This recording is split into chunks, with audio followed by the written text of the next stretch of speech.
Ayo kita beri tepuk tangan yang meriah bagi Tuhan Yesus.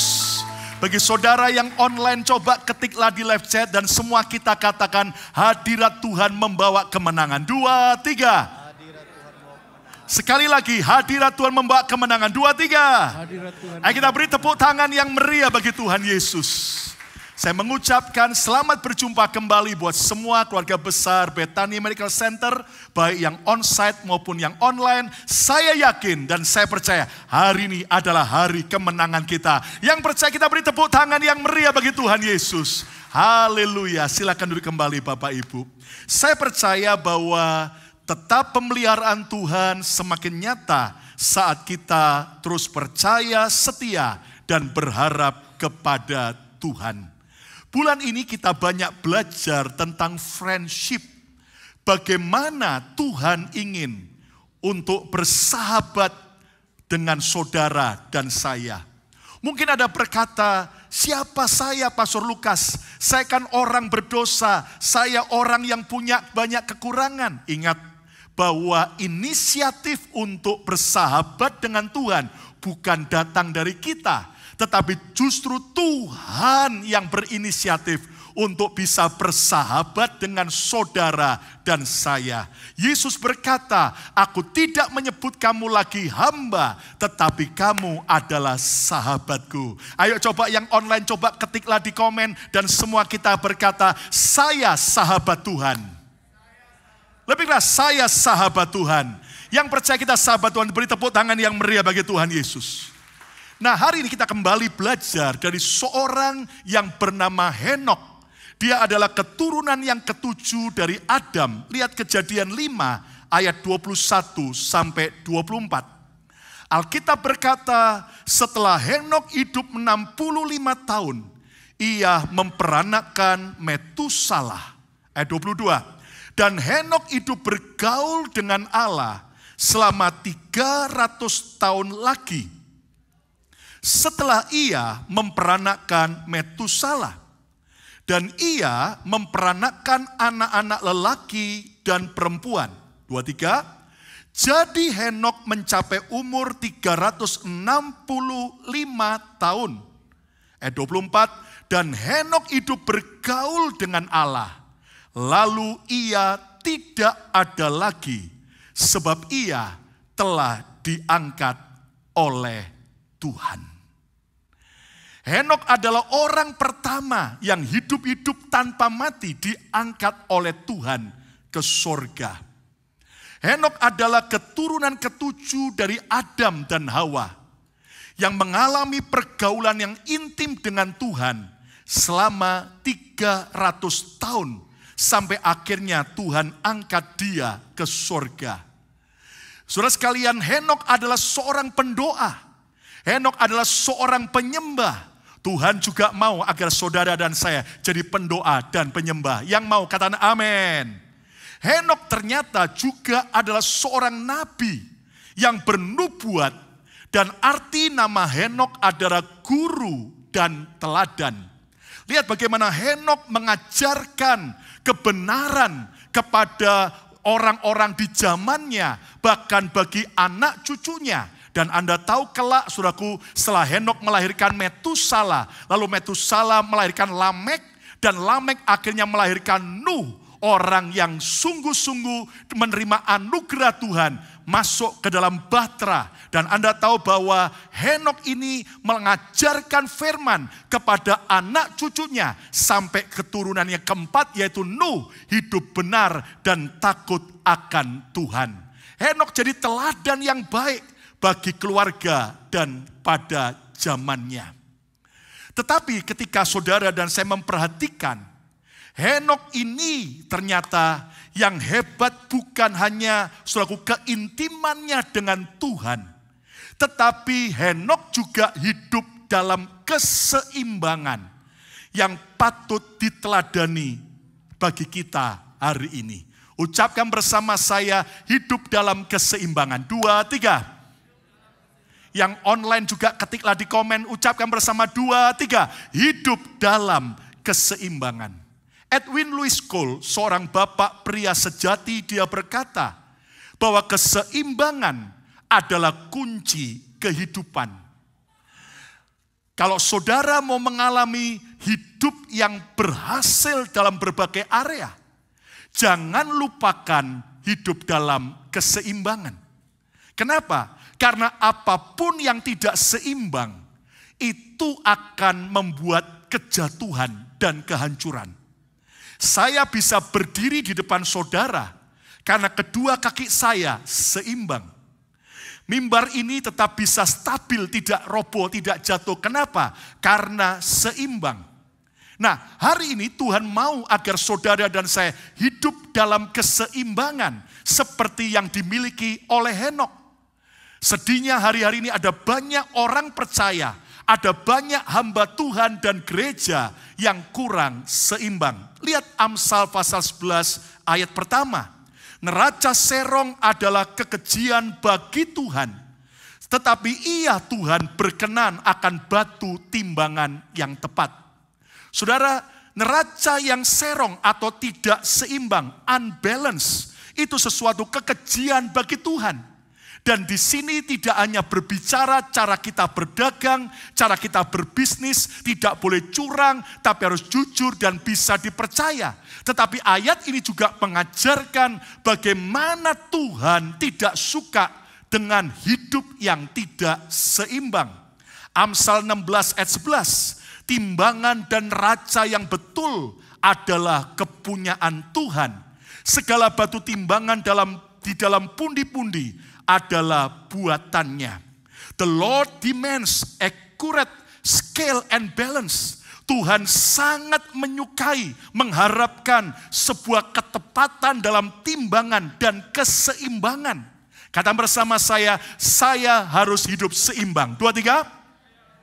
Nah, itu sebabnya tema khotbah saya hari ini adalah don't forget to be balanced. Jangan lupa seimbang. Jangan lupa seimbang. Coba yang online dan setiap kita coba ketiklah dan ucapkan bersama saya tidak boleh lupa seimbang. 2, 3. Saya tidak boleh lupa seimbang. Henok ini adalah seorang yang hidup dalam keseimbangan.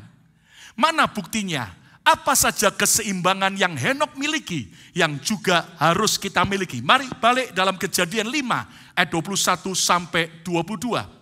Setelah Henok hidup 65 tahun, ia memperanakan Metusalah. Ayat 22, dan Henok hidup bergaul dengan Allah selama 300 tahun lagi setelah ia memperanakan Metusalah. Ucapkan bersama saya Metusalah. 2, 3.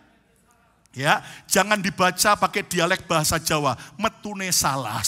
Jangan saudara ya. Tapi Metusalah, Anda tahu bahwa tradisi orang Yahudi, kalau sampai ada anak yang lahir, maka yang bertanggung jawab memberi nama anaknya adalah sang ayah. Masih ingat juga Yohanes Pembaptis waktu mau lahir, bapaknya Sakaria akhirnya bisu karena dia nggak percaya Tuhan. Tapi sampai untuk orang tahu siapa namanya, yang memberi nama anak adalah ayah, nggak boleh ibu. Maka Yohanes sampai menulis di kapur, saudaraku, Yohanes. Dan akhirnya Tuhan membuka mulut daripada siapa namanya? Sakaria, saudaraku, ya kan? Bukan Pak Okto, ya kan? Nah, saudara lihat kemari bagaimana ternyata waktu anak pertama Henok dengan istrinya lahir, maka Henok memberi nama anak yang pertama Metusalah. Apa arti Metusalah? Saat dia nanti mati, dunia akan berakhir. Saat Metusalah mati, nanti akan terjadi air bah. Dan itulah terjadi pada zaman Nuh. Nah, pertanyaannya, apakah ternyata betul-betul terjadi? Wow, ternyata tepat sekali. Saudara bisa bayangkan waktu Henok memberi nama anaknya, saat nanti dia mati, maka akan ada penghukuman di bumi. Orang-orang mentertawakan, anak baru lahir kok sudah bernubuat begitu. Masa ayah nggak mendoakan supaya anaknya panjang umur? Tapi Anda tahu, Henok dan keluarganya nggak tahu jelas kapan Metusalah mati. Jadi waktu bayi lahir, oe, Mereka berjaga-jaga, jangan-jangan besok mati karena sakit. Setelah umur setahun, jangan-jangan tahun kedua dia akan mati. Jadi semua termasuk Metusala hidup benar di hadapan Tuhan. Kenapa? Karena mereka tidak tahu sampai kapan Metusala itu mati. Tapi yang menarik saudaraku, Henok ini bernubuat kalau anak ini mati akan terjadi air bah. Dan Anda mengerti kenapa di dalam Kejadian 5, manusia yang umurnya paling panjang di dunia justru Metusala. Umurnya 969 tahun. 969 tahun. Metusala adalah orang yang paling panjang umurnya. Secara arti rohani ini menunjukkan Tuhan memberikan perpanjangan kesempatan, anugerah untuk orang bertobat.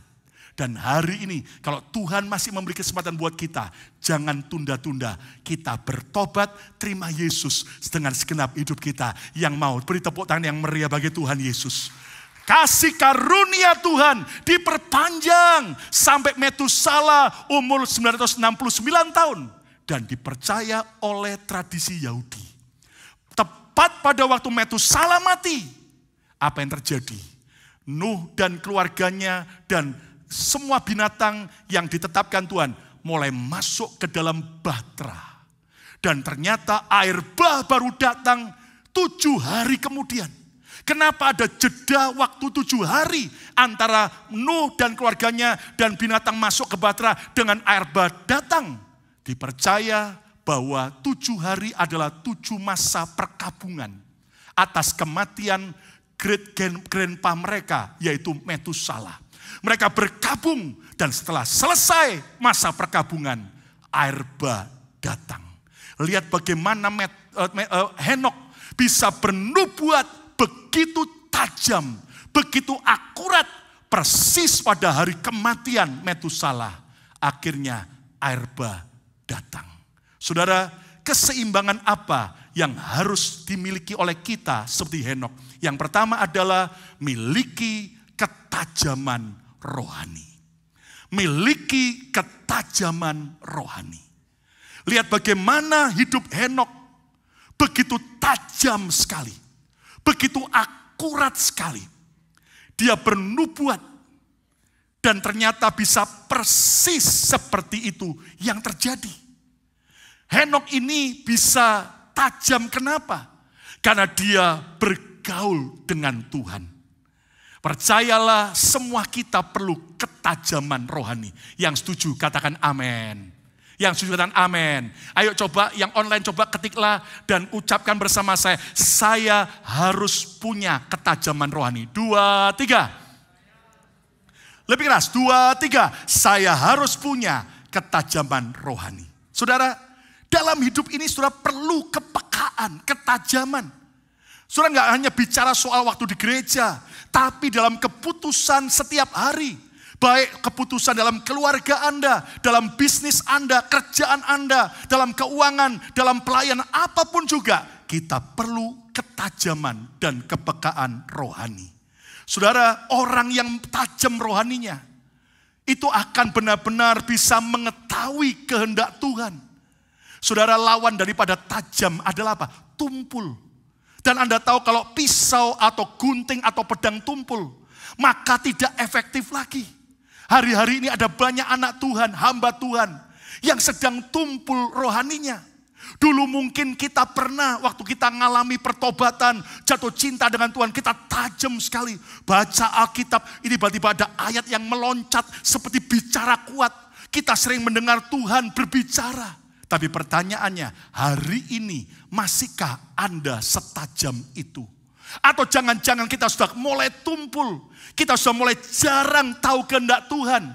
Hari ini kembali, kalau engkau kurang seimbang, kembali seimbangkan hidupmu, miliki ketajaman rohani.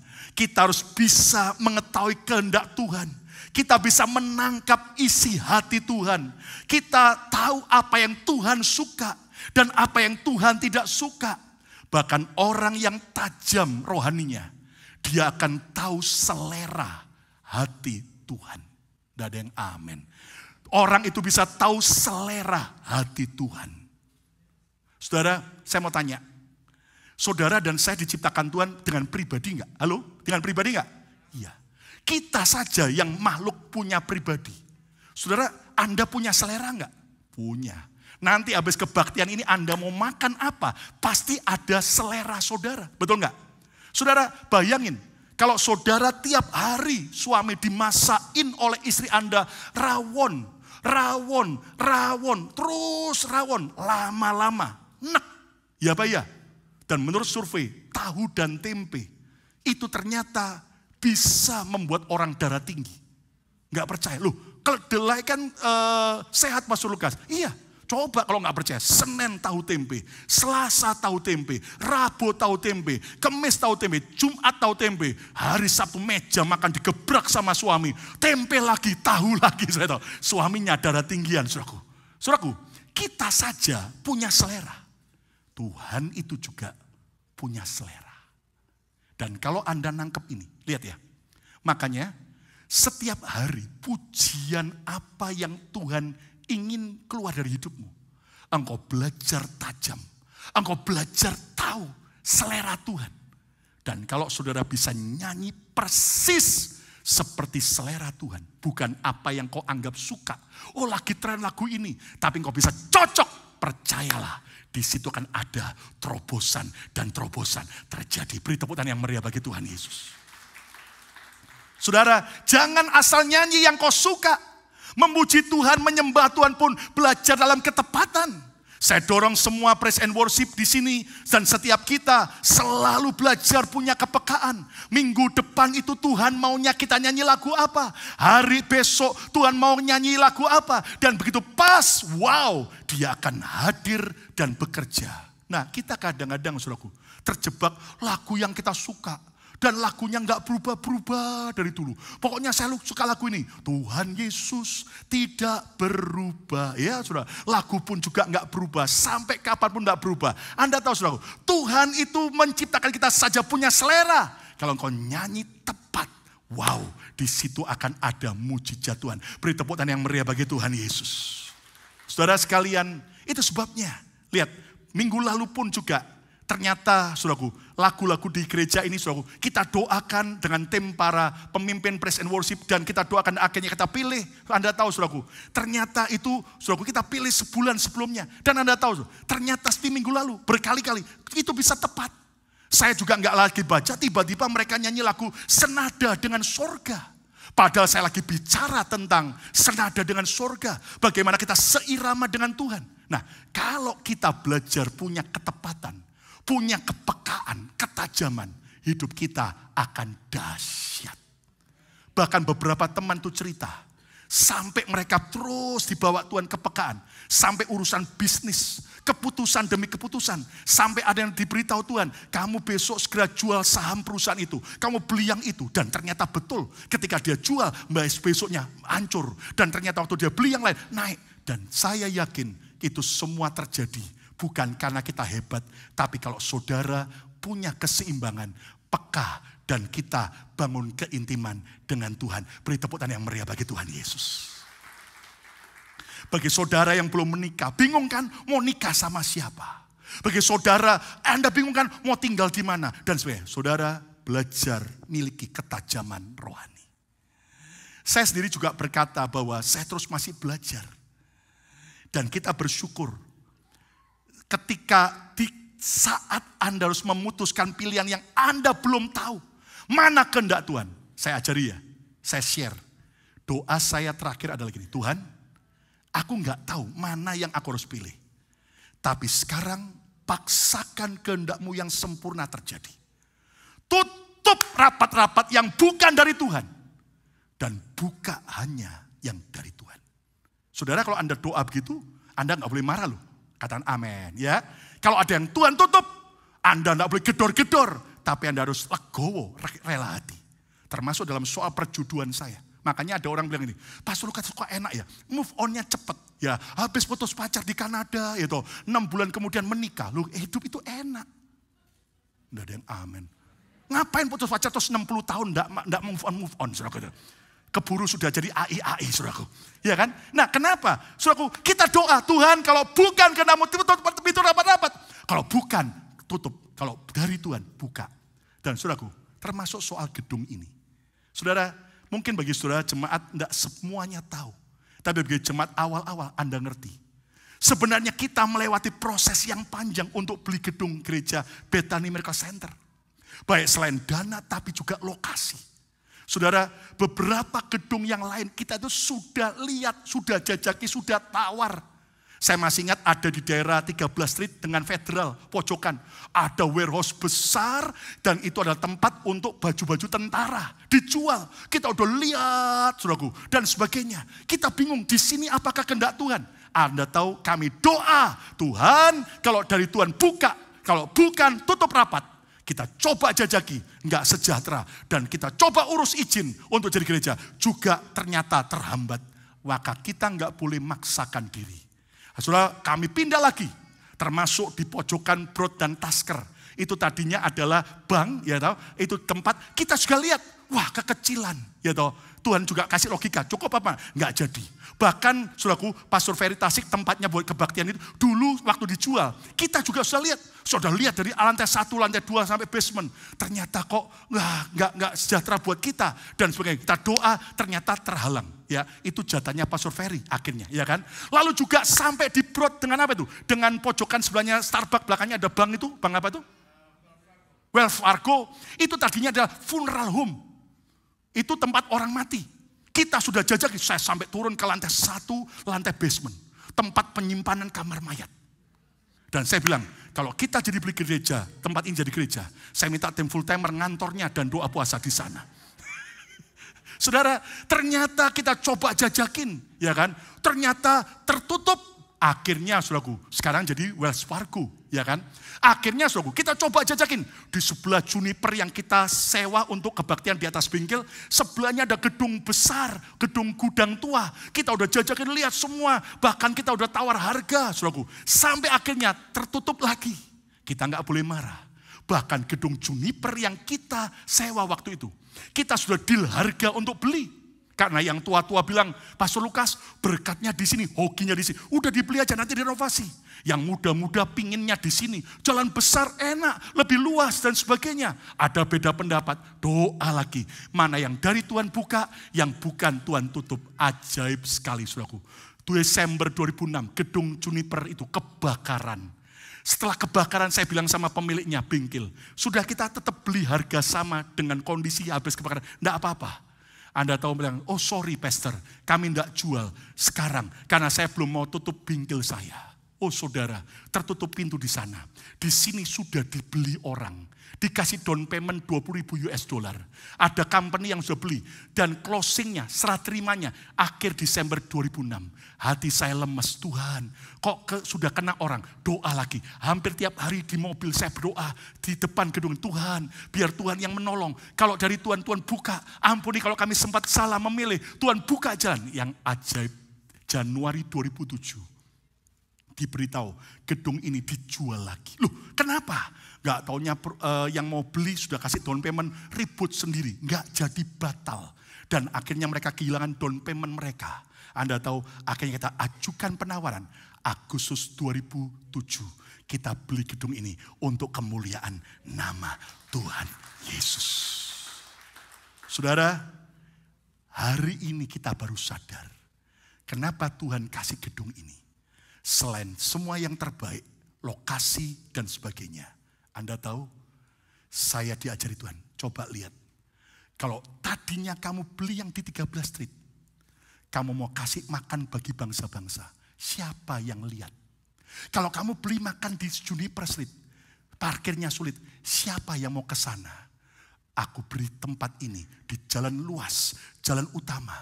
Orang-orang lalu lalang lihat semua. Puji Tuhan. Sejak pandemik sampai hari ini, setiap Kamis kita bagi makanan.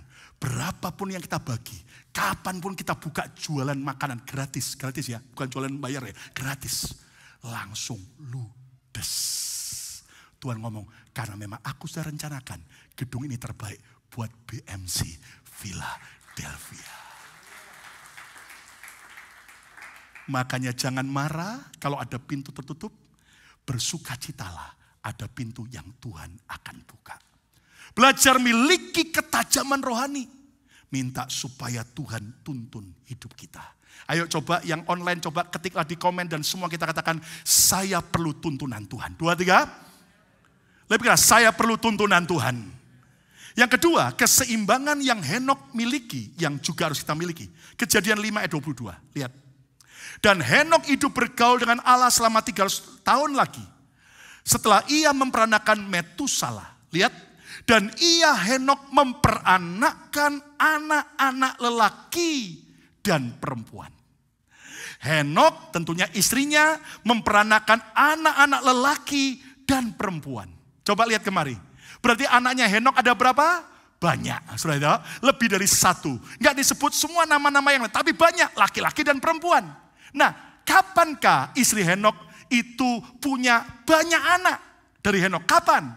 Saat Henok hidup bergaul dengan Tuhan 300 tahun. Artinya begini, lihat bagaimana Henok maju dalam rohaninya, intim dengan Tuhan, tapi tetap dia juga punya pernikahan yang bahagia. Buktinya anaknya banyak. Tidak ada yang amin. Saudara, ada suami istri ribut berantem ngomong sama saya. Kami sudah gak cocok Pastor Lukas, kami gak cocok. Saya tanya, anak kalian berapa? 4. Bayangin, gak cocok saja anaknya 4. Coba kalau cocok anaknya 2 lusin. Saudara, Henok ini punya banyak anak dari istrinya. Berarti Henok punya keluarga harmonis. Nah, saudara, keseimbangan yang kedua adalah miliki keluarga harmonis. Miliki keluarga harmonis. Mengapa? Sebab Henok tidak hanya mementingkan hubungannya dengan Tuhan, tapi dia juga membangun hubungan yang akrab dengan istri dan anak-anaknya. Saudara, segala sesuatu dimulai dari dalam keluarga. Apa artinya kita sukses kerjaan di luar, tapi dalam keluarga hancur? Apa artinya kita sukses dalam pelayanan, tapi dalam keluarga kita berantakan? Saudara mungkin berkata, tapi masa lalu keluarga saya hancur, Pastor Lukas. Hidup saya sudah hancur. Saudara, yang penting hari ini engkau datang pada Tuhan. Percayalah, asal kita mau diubah Tuhan, Tuhan bisa buat kita alami pemulihan. Keluarga kita dipulihkan kembali. Yang percaya beri tepuk tangan yang meriah bagi Tuhan Yesus. Saudara, setiap kali saya ke Israel, salah satu tujuan adalah acara peneguhan nikah kembali bagi para peserta suami istri yang datang di Kana, tempat Yesus, saudaraku, buat mujizat. Air yang tawar diubah jadi anggur yang manis dan terbaik. Setiap kali saya bicara soal Kana itu, setiap kali seandainya Tuhan tanya saya, kamu mau pilih jadi yang mana? Apakah kamu memilih jadi ibu Yesus? Apakah kamu memilih jadi para pelayan? Apakah kamu memilih jadi mempelai yang menikah? Atau pemimpin pesta? Atau para tamu murid-murid Yesus? Saya kalau disuruh pilih, saya bilang Tuhan, kalau boleh pilih, aku mau jadi seperti air tawar yang diubah Tuhan jadi anggur yang manis dan terbaik. Supaya melalui perubahan hidupku, dari yang tawar jadi manis, pernikahanku juga diubah Tuhan. Yang mau jadi air anggur yang manis. Tepuk tangan yang meriah bagi Tuhan Yesus. Nggak peduli masa lalu pernikahan Anda mungkin hancur. Yang penting hari ini engkau datang pada Tuhan. Dan mari kita miliki keluarga harmonis. Saudara, keluarga harmonis, keluarga bahagia tidak otomatis terjadi. Cuma didoakan, tidak bisa. Selain karena campur tangan Tuhan, tapi juga kita harus mau mengerjakan bagian kita. Kita harus mau jadi pasangan yang baik. Kita harus mau jadi orang tua yang baik, jadi anak yang baik. Dan apa tanda keluarga harmonis? Komunikasi yang baik antara suami istri. Bagaimana hari ini komunikasi suami istri? Saya berkata demikian bukan berarti bahwa saya dengan Pastor Shirley sudah oke, perfect komunikasi kami. Enggak. Kami juga masih terus upgrade. Ada banyak perbedaan cara berpikir, karakter kami. Tetapi bagaimana kita terus mau upgrade komunikasi suami istri? Jangan sampai akhirnya kita justru renggang suami istri. Kita lebih suka ngobrol dengan orang lain daripada dengan pasangan kita. Kita lebih terbuka dengan orang lain daripada dengan pasangan kita. Kalau sudah begitu, something wrong dalam komunikasinya. Hari ini saudaraku, saya percaya kalau saudara mau punya keluarga harmonis, komunikasi yang rusak, yang sudah renggang suami istri, harus kembali kita seperti air tawar yang mau diubah Yesus jadi anggur yang manis. Sehingga komunikasi kita bisa baik dan pulih. Yang setuju katakan amin. Apalagi tanda keluarga harmonis, hubungan seks yang baik antara suami istri. Saudara, bagi Anda yang belum menikah, atau Anda yang single parent, jelas Anda harus hidup dalam kesucian. Karena seks itu adalah berkat Tuhan hanya bagi suami istri yang sudah disatukan dalam pernikahan kudus. Ayo coba yang online, coba ketiklah dan semua kita ucapkan, seks adalah berkat bagi suami istri. 2, 3, seks adalah berkat bagi suami istri. Nah, lihat bagaimana Henok ini bergaul dengan Tuhan, tapi hubungan seks dengan istrinya normal. Buktinya apa? Punya anak. Tidak ada yang amin. Amin. Loh, katakan amin. Kenapa? Karena seks itu adalah sesuatu berkat Tuhan bagi suami istri. Dan percayalah selama kita masih hidup, asal kita sehat, masih ada nafsu seks. Nah, saudara, itu sebabnya kita harus bisa punya hubungan seks yang baik antara suami istri. Nah, sedihnya ada banyak orang, coba mementingkan sukses kerjaan, mengabaikan hubungan seks dalam rumah tangganya. Yang penting adalah pelayanan, kerohanian, lalu mengabaikan hubungan seks dalam keluarganya. Itu berbahaya. Kenapa ada banyak hamba-hamba Tuhan jatuh dalam perselingkuhan? Dan maaf ya, saya itu meneliti dan tanya kepada orang-orang yang mengalami itu. Dan teman-temannya, kadang-kadang ya saya tanya ini, dia itu punya istri cantik, suami ganteng, baik. Kok selingkuh sih? Emang selingkuhannya lebih cantik, lebih ganteng daripada pasangannya? Maaf ya, rata-rata ternyata berkata, selingkuhannya lebih jelek daripada pasangannya. Maaf, sampai waktu saya lihat fotonya, kayak dakocan. Istrinya, suaminya ganteng, cantik. Lah kok mau sama dakocan? Kenapa? Karena si dakocan tiap ketemu, selamat pagi Bapak, selamat pagi Bu. Tapi waktu pulang ke rumah, istrinya cantik, saya cantik. Tapi bulldog Inggris, saudaraku. Apalagi yang ada yang tidak seimbang gini ya. Ada seorang istri pendoa. Terus dia bilang gini sama suaminya, Pak, kalau di gereja kita nyanyi lagu, He touch me, oh He touch me. Tapi hari ini aku nyanyi buat kamu, Pak. Apa? Don't touch me, don't touch me. Loh, emangnya kenapa? Tuhan berkata aku harus doa puasa 3 hari 3 malam. Suaminya puasa juga. Menjelang hari terakhir, suami bilang, yes, hari kemerdekaan akan jadi. Tiba-tiba istrinya berkata, tadi malam Tuhan berkata, puasa harus diperpanjang 40 hari, 40 malam. Alamak, amsyong nanti saudara-saudara. Amsal berkata, orang yang kenyang ditawarin madu yang manis pun dimuntahkan. Kalau suami istri sudah nikmati kebahagiaan, kepuasan dalam hubungan seksnya, biar Tuti, Susi, Susan melambai-lambai, enggak tergoyahkan. Setuju, beri tepuk tangan yang meriah bagi Tuhan Yesus. Amin, saudaraku. Tapi Amsal berkata, kalau orang lapar, racun pun serasa manis. Hati-hati, dakocan pun kelihatan cantik. Ya kan, saudaraku?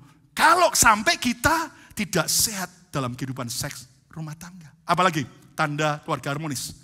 Hubungan baik antara orang tua dan anak. Bagaimana hubungan kita dengan anak-anak kita. Saudara, apalagi zaman sekarang. Di zaman generasi yang seperti ini, kita nggak bisa cuma hanya main diktator, marah, maunya sendiri sebagai orang tua, nggak bisa. Anak justru berontak. Tapi bagaimana kita membangun friendship dengan mereka. Dan kita terus harus upgrade itu. Apalagi keuangan yang baik. Saya percaya Henok dan keluarganya juga punya keuangan yang baik, keseimbangan. Nah, ada orang yang tidak seimbang. Kalau pelayanan hebat, tapi keuangannya berantakan. Kerjaannya rajin, tapi keuangannya berantakan. Utang sana, utang sini. Maaf kata. Berarti kita tidak seimbang dalam membangun keluarga harmonis. Coba cek kemana bocornya. Kenapa? Bereskan. Seperti kapal bocor. Tambal bocorannya. Mungkin terlalu boros. Atau mungkin ada kutuk kemiskinan yang perlu dibereskan. Mungkin ada nasar yang membuat kebocoran dalam keuangan kita. Nasar janji kepada Tuhan yang belum ditepati. Atau mungkin kita tidak jujur atau sebagainya. Dan di situ kita harus belajar. Bahkan juga tanda keluarga harmonis. Melahirkan generasi keturunan ilahi. Henok gak cuma sukses rohaninya sendirian. Tapi dia bisa mewariskan iman dan nilai-nilai kebenaran kepada anak cucunya. Ingat, pada zaman Henok hidup sampai Nuh, Alkitab berkata, manusia rusak, mereka hancur hidupnya. Tapi yang ajaib, Henok bisa punya sampai cucu dan cicit, yaitu Nuh, generasi keempat. Hidup benar, takut akan Tuhan. Saya yakin anak cucu kita bisa cinta Tuhan. Gak cuman hanya didoakan, tapi sebagai orang tua, kita mengajar dan memberi teladan yang baik. Kita beri tepuk tangan yang meriah bagi Tuhan Yesus. Saudara lihat, tugas kita sebagai orang tua gak cuma mencukupi apapun kebutuhan anak kita. Sekolah yang terbaik, pendidikan terbaik. Tapi ingat, iman dan cinta mereka sama Tuhan, itu adalah tanggung jawab kita orang tua. Saudara, ada orang tua yang penting anak saya beri gadget, yang penting saya cukupkan semua. Tapi gak pernah care dengan imannya dan kerohaniannya. Saudara, hari ini sebelum terlambat, ayo saudara, kita harus bawa anak cucu kita perkasa, bukan cuma di bumi, tapi juga di sorga. Cinta Tuhan. Dan kalau sampai ada yang begini, ya sebagai orang tua kan mereka udah dewasa Pastor Lukas, mereka cinta Tuhan atau enggak, itu kan urusan mereka. Nanti mereka apakah pernikahannya bahagia atau berantakan, urusan mereka. Hati-hati. Jangan salahkan orang lain atau lempar tanggung jawab. Sebagai orang tua, kita punya tanggung jawab. Dan anak kita akan menjadi pendoa.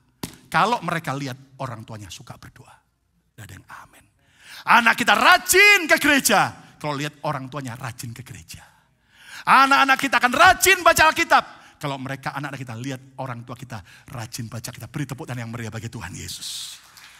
Ayo coba yang online, coba ketiklah dan semua kita katakan bersama saya harus membawa keluarga saya kepada Yesus. 2, 3, saya harus membawa keluarga saya kepada Yesus. Yang ketiga, keseimbangan yang Henok miliki, yang kita juga harus miliki. Lihat sekarang Kejadian 5 ayat 23. Jadi Henok mencapai umur 365 tahun. Barulah nanti Tuhan angkat dia hidup-hidup. Saudara, lihat kemari. Henok kan mulai bergaul dengan Tuhan umur 65. Kenapa dia perlu sampai 365 tahun? Baru Tuhan angkat. Saudara harus ngerti. Apapun yang Alkitab tulis, itu pasti ada maknanya. Kenapa Henok tidak diangkat Tuhan umur 100 tahun? Kenapa Tuhan tidak angkat Henok pada umur 150 tahun? Tapi kenapa 365 tahun? Untuk menunjukkan Henok itu hidup bergaul dengan Tuhan. Bisa panjang umur sampai 365 tahun. Percayalah bapak-bapak, ibu-ibu yang usia emas, belum ada di sini yang umurnya sampai 365 tahun. Makanya kalau Anda tambah usia, jangan sombong. Om tante ini sudah makan banyak asam garam. Makanya mencret terus. Makanya kemudian saudaraku darah tinggian. Kenapa? Karena terlalu banyak makan asam dan garam saudaraku. Henok saja sampai 365 tahun gak sombong. Maka kita juga tambah usia, gak boleh tambah sombong. Tambah rendah hati. Tepuk tangan yang meriah bagi Tuhan Yesus. Amin saudaraku. Nah, kenapa Henok sampai umur 365 tahun baru Tuhan angkat? Menunjukkan gini loh. Orang kalau mau bergaul dengan Tuhan, Nggak cuman mementingkan hubungannya dengan Tuhan. Tapi harus bisa jaga kesehatannya. Jaga kesehatannya sampai panjang umur. Yang ketiga, keseimbangan yang harus kita miliki. Miliki kesehatan yang komplit. Saya mau tanya, sehat itu penting tidak? Ayo coba yang online klik dan semua kita katakan, sehat itu penting. 2, 3. Sehat itu penting. 2, 3. Apa artinya duit banyak? Tapi tiap hari cuman makan kentang rebus. 1 butir dan tidak boleh dikasih garam pun. Loh, konglomerat-konglomerat itu ada kayak gitu loh. Kenapa? Wih, semuanya tinggi. High kolesterol, high blood, pokoknya high semua. Nah, saudaraku, tapi mari kita lihat. Kita harus belajar memiliki kesehatan yang komplit. Nah, Henokh ini bisa panjang umur sampai umur 365 tahun. Kenapa? Membuktikan dia bisa menjaga kesehatan rohani. Lalu apalagi? Kesehatan jasmani. Apalagi bahkan kesehatan jiwani. Saudara, lihat kemari ya. Siapa percaya Tuhan Yesus, Jehovah Rafa, Sang Penyembuh? Anda bersama saya yang online juga, ketiklah, saya percaya Tuhan Sang Penyembuh. 2, 3. Tapi saya mau tanya, setelah Tuhan sembuhkan Anda, apa yang kita harus lakukan? Kita harus jaga dan rawat kesehatan dengan baik. Mungkin ada yang bilang gini, oh yang penting kan kita dengan Tuhan, Pastor Lukas. Kalau saya sakit gak apa-apa, kan tubuh ini cuman tanah. Nanti mati kan masuk surga. Betul. Tapi coba lihat. Kalau sampai kita mati, enak yang mati masuk surga. Yang ditinggal istrinya, anaknya, pelayanannya, pekerjaannya. Sudah siap belum? Ya kan? Makanya, saudaraku, minggu kemarin saya dengar ada rekan hamba Tuhan Indonesia di Amerika, gembala di Las Vegas, pelayanan di New Jersey. Habis khotbah hari Minggu kemarin, menuju ke Scranton di perjalanan, meninggal. Masih usia 45 tahun. Saya yakin hambanya langsung masuk surga. Tapi istri dan anak-anaknya, apakah sudah siap? Pelayanannya apakah sudah siap? Tapi itu kehendak Tuhan. Benar, saya percaya hidup dan mati di tangan Tuhan. Tapi Tuhan juga memberi kita keputusan untuk bisa rawat kesehatan. Loh, katakan amin. Katakan amin. Bukankah Tuhan juga janji, orang benar itu, kita akan sehat. Dan kita akan tambah tua, makin sehat, gemuk dan segar. Siapa yang mau beri tepuk tangan yang meriah bagi Tuhan Yesus? Nah gini ya, pepatah Tiongkok bilang gini, sehat maupun sakit, itu tergantung mulut. Ya Pak ya? Makanya Amsal bilang begini, taruhlah pisau di lehermu jika besar nafsumu. Bukan Tuhan yang naruh pisau kepada kita, kita sendiri. Artinya apa? Tuhan mau kita beriman, tapi mulut kita jangan nyunyu. Jangan rakus.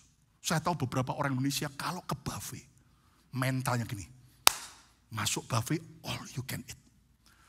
Aku harus bisa buat bangkrut buffet ini. Aku bayar $35. Aku harus bisa makan sampai $100. Saudara, makanya beberapa orang Indonesia katanya fotonya ada di depan buffet. Di blacklist. Saudara, saya nggak berkatakan saudara salah. Tapi mari kita belajar. Kita doanya Tuhan, berikan kami makanan kami secukupnya. Tapi maaf kata, kalau makan rakusnya bukan main. Tapi kesehatan nggak cuma dari mulut makanan. Tapi psikis, jiwa. Nah ini loh, harus sehat komplit. Ada sih orang yang tiap hari olahraga, diet, tapi jantungnya molor. Kenapa kok molor? Wih, pahit, terus benci, terus gak bisa ngampuni orang yang nyakiti dia. Wih, dia pahit sama mertuanya terus, dia pahit sama menantunya, enggak heran. Makanya sampai ada sakit gondokan. Itu kenapa? Kebanyakan gondok sama orang.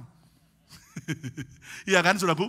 Hati yang gembira, obat yang manjur. Ada orang itu sakit, kenapa? Gara-gara gak bisa tidur. Ya toh, sulit tidur. Kenapa? Selalu takut dan khawatir. Jiwanya itu dipenuhi dengan paranoid. Hari ini mari kita harus sehat secara tubuh, jiwa, dan roh. Yang mau tepuk tangan yang meriah bagi Tuhan Yesus. Dan lihat, kesehatan ini juga di Alkitab, coba tunjukkan ayat pada saya. Apakah Tuhan anti dengan dunia kedokteran? Tidak ada. Tuhan tidak anti dengan dunia kedokteran. Yang Tuhan mau agar kita tidak memberhalakan dokter. Kita harus menjadikan Tuhan sebagai tabib yang ajaib. Katakan amin. Tapi bukan berarti kita anti dokter. Buktinya Tuhan tidak benci kedokteran kok. Tuhan pakai tabib Lukas. Lukas dokter. Ya kan? Tuhan pakai Lukas jadi dokter. Dan kemudian dia jadi hamba Tuhan. Jadi rasul. Penulis kitab Injil Lukas. Bahkan kisah rasul. Bahkan ketika 10 orang kusta di Yeriko sembuh. Tuhan Yesus ngomong apa? Pergi perlihatkan dirimu kepada para imam di Yerusalem. Tunjukkan, nanti para imam akan cek sembuh apa enggak. Para imam waktu itu bait suci adalah gambaran daripada wakil dokter waktu itu. Artinya gini, sampai di Yerusalem dilihat semua. Tangannya ada putihnya lagi enggak? Bekas kustanya masih ada enggak? Oh masih ada, belum sembuh. Oh enggak ada, kamu sudah sembuh. Maka imam akan mengolesi minyak kepada orang itu. Artinya dia dapat pengurapan, sudah sembuh dari kusta. Saudara, maaf ya. Saya percaya Tuhan bisa sembuhkan. Tapi Tuhan juga bisa pakai kedokteran untuk sebagai alat Tuhan membawa kesembuhan. Yang percaya, tepuk tangan yang meriah bagi Tuhan Yesus. Oh kalau kamu ke dokter kamu tidak beriman. Loh, lah saudara dulu lahir, ibu saudara ke dokter enggak? Apa ibu anda lahir? Lahir sendiri dan kemudian, enggak kan? Ibu kita aja lahir perlu tangan dokter. Ya kan? Nah Tuhan enggak anti dokter. Jadi saudaraku, maaf ya, ada orang itu beriman, tapi enggak seimbang. Oh saya sakit sudah sembuh. Dari apa? Beriman. Rasanya sudah enak. Loh, justru kalau engkau percaya engkau sembuh, ke dokter, cek. Dokter akan membuktikan engkau sembuh. Seperti tadi 10 kusta, ke para imam dicek. Ada enggak sakitnya? Oh enggak ada. Kita sekarang pergi ke laboratorium. Kolesterolmu sudah sembuh enggak? Lah kalau enggak, saudara, kita cuman iman perasaan. Tapi kenyataannya belum sembuh.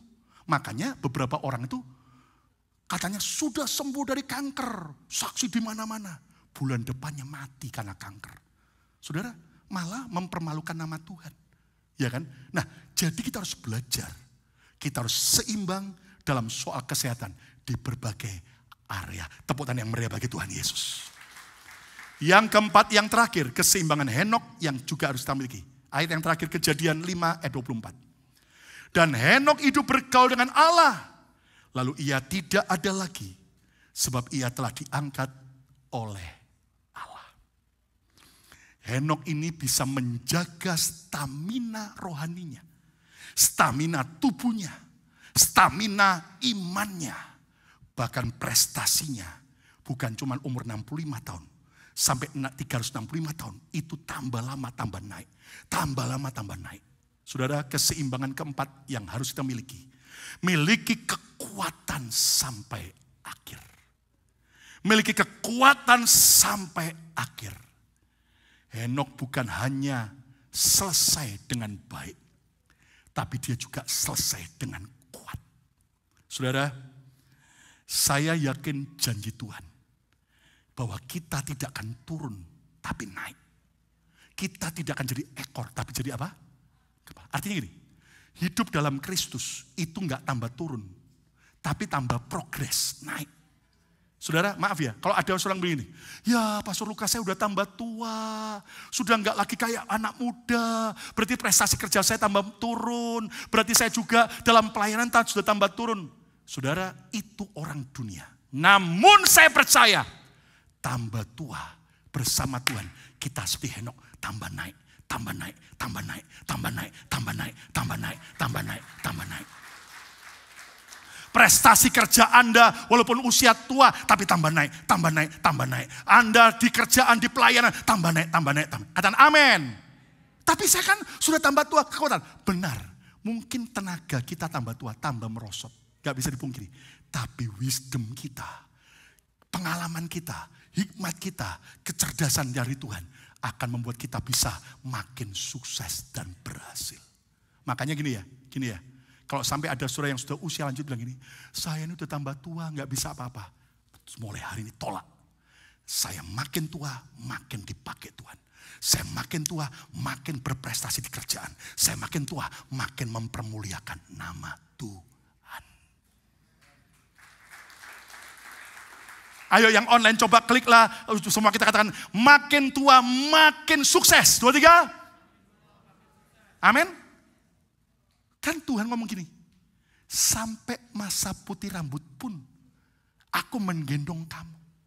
Lalu maaf, ada orang-orang tua, saya kadang-kadang khotbah di kebaktian lansia, mereka ngomong, ya kita kan cuma tua, gak bisa apa-apa, tambah merosot, cuma digendong Tuhan. Salah.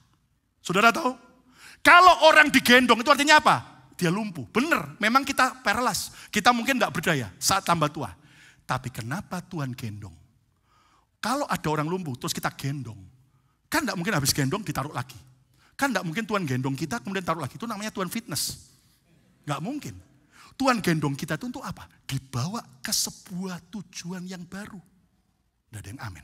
Artinya, memang tubuh kita tambah merosot. Tapi tambah tua, makin Tuhan bawa kita naik. Dan terus naik, semakin sukses, berhasil. Yang percaya, katakan amin. Makanya sebagai anak Tuhan kita gak boleh pilih, ya saya akan pensiun. Dalam nama Yesus. Memang karir mungkin bisa pensiun. Tapi dalam Tuhan kita gak pernah pensiun. Makanya tambah tua jangan tambah kayak anak kecil. Saya ngomong sama istri saya, ingetin ya kita sama-sama ya. Tambah tua jangan tambah kayak anak kecil. Ada orang tambah tua tambah kayak anak kecil. Sekia, dikit-dikit tersinggung, dikit-dikit marah, dikit-dikit egois, dikit-dikit ngambek. Di sini gak ada. Yang ada lagi liburan. Semua tambah tua, tambah bijak, dewasa, matang, cinta Tuhan, diberi tepuk tangan yang amin, saudaraku. Kesimpulannya, miliki keseimbangan seperti yang dimiliki oleh Henokh. Apapun hari ini yang kurang seimbang, minta Tuhan. Dan mari kita punya PR, seimbangkan kembali. Keseimbangan Henokh yang juga harus kita miliki, ada 4 poin. Yang pertama, miliki ketajaman rohani. Kenali hati Tuhan. Dan kita harus punya kepekaan. Bahkan kita bisa meraba selera Tuhan. Saudara, kalau hari ini engkau sedang tumpul, sudah lama jauh dari Tuhan. Engkau sudah tidak lagi dengar suara Tuhan.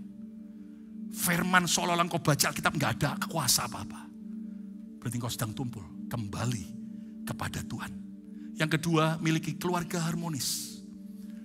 Apa artinya sukses di luar? Kalau keluarga kita berantakan. Dan kita perlu campur tangan Tuhan. Tapi juga kita mau diubah Tuhan.